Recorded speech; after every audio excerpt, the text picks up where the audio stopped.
சிராப்பள்ளி மலைமேவும் தட்சிணாமூர்த்தி அருள் நல்கப் பெற்று பராபரமும் எந்நாடும் பைங்கிழியும் பல பாவும் பாடிப் பாடி தராதல மானிடர்க்கு எல்லாம் தன்னமிர்தாய் தந்தருளும் தாயுமான நிராமயனார் அருள் பெரிய கவிதையினால் பொருள் அதனை நினைந்து வாழ்வான்.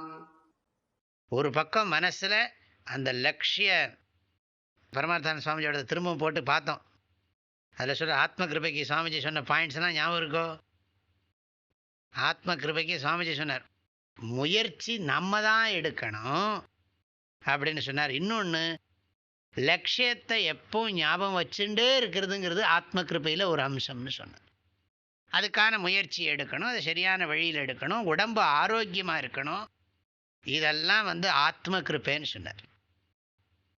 இல்லை, நம்மிடத்துல கிருப்பை இருக்கணும்னா அதில் ஒரு முக்கியமான அம்சம் இடைவிடாமல் இலக்கை நினைவு வைத்து கொண்டிருத்தல்.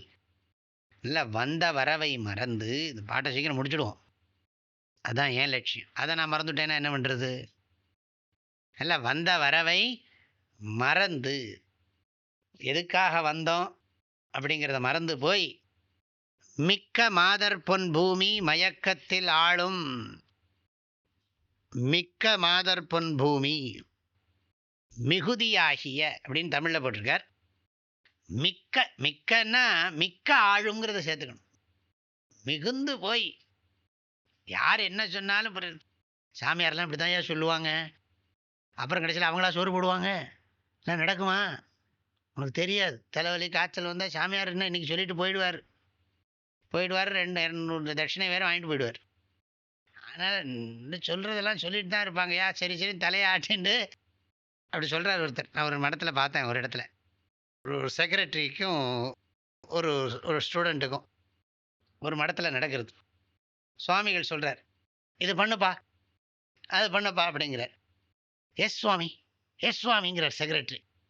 அப்புறம் கொஞ்சம் வந்ததுக்கப்புறம் அதெல்லாம் பண்ணாமல் இருக்கார். பக்கத்தில் இருந்தவர் கேட்குறார், சுவாமிகிட்ட எஸ் எஸ்ன்னு சொன்னேன், ஒன்றுமே பண்ணலையே அப்படின்னு. அப்படி தான் சொல்லணும், பண்ணக்கூடாது. சுவாமியாருக்கு என்ன தெரியும்? அவருக்கு நம்ம நிலைமையாக தெரியும். அவர் பாவம் எல்லாத்தையும் திறந்துட்டு எங்கேயோ உட்காந்துருக்கார். நீ அவர்கிட்ட போய் அவர் சொல்கிற போது மாட்டேன்னா சொல்ல முடியும். சரி சரின்னு சொல்ல வேண்டிதான். அப்புறம் நம்ம நிலைமை அவருக்கு எங்கே புரிய போகிறது அப்படிங்கிறார்.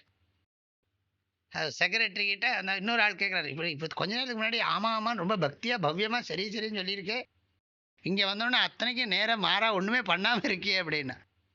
அதெல்லாம் அவருக்கு தெரியாது. இங்கே நம்ம சிச்சுவேஷன் நிலைமை அவர் ஏதோ ஒரு நிலையிலேருந்துன்னு சொல்லிகிட்டு இருக்கார். அப்போ சரி சரின்னு சொல்லணும், நம்ம என்ன பண்ணுறதோ அதுதான் பண்ணணும். அவருக்கு அது புரியும். பண்ணலைன்னா அவர் கேட்கவா போகிறார்? அவர் தான் அதீதத்திலே இருக்கார் எப்போ பார்த்தாலும். அதனால் ஒன்றும் கவலை இல்லைன்னு. எதுக்கு சொல்கிறேன்? ஜனங்களெல்லாம் லட்சியத்தை மறந்தது மாத்திரம் இல்லை, அப்படியே மாதர் பொன் பூமி மயக்கத்தில் ஆழும், மிகுந்த ஆழ்ந்திருக்கிறார்கள். மாதர்னா மனைவி, பொண்ணுன்னா பணம், பூமின்னா லேண்டு, நிலம். இது சாஸ்திரத்தில் 2 விதமாக சொல்கிறது உண்டு. மனைவியின் இடத்தில் ஆசை, குழந்தைகளிடத்தில் ஆசை, ரெண்டும் ஒன்றா சேர்த்து விடுறது. தாரேஷனா புத்திரேஷனா. இந்த பாடலுடைய கருத்துக்களை அடுத்த பகுதியில் பார்க்கலாம். ஹரி ஓம்.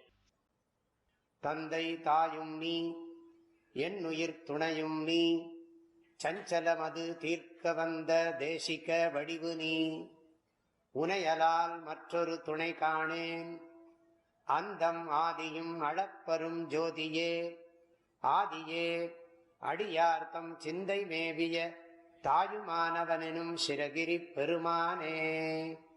ஓம்.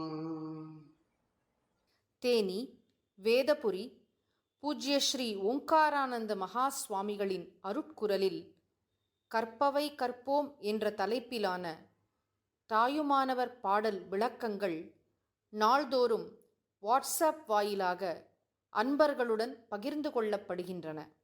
இதனை உங்கள் மொபைலில் பெற ஓங்கார ஹிருதயம் என்ற வாட்ஸ்அப் சேனலை சப்ஸ்கிரைப் செய்து கொள்ளுங்கள். ஹரி ஓம்.